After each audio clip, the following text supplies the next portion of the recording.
دیتا ہوں, عدالت کے ذریعے ان کو ایک ایسا فیصلہ ملا ہے کہ وہ اب اپنے ووٹ کے ذریعے اپنی لوکل گورنمنٹ کو منتخب کر سکیں گے.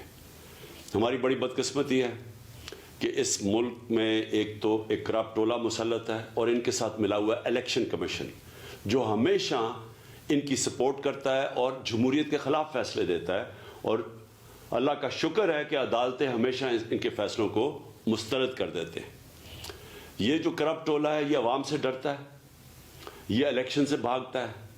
ان کی صرف ایک کوشش ہے کہ اس ملک کے اوپر اپنا قبضہ کس طرح مسلط کر رکھ سکتے ہیں, ہارس ٹریڈنگ کر کے, کرپشن کے پیسے سے لوگوں کے ضمیر خرید کے, اور ان کے پاس کوئی دوسرا راستہ نہیں ہے. عوام ان کو ریجیکٹ کر بیٹھی ہے. میں اسلام آباد کے لوگوں کو خاص طور پہ آج تاکید کرتا ہوں کہ آپ نے بھرپور طریقے سے کل کے الیکشن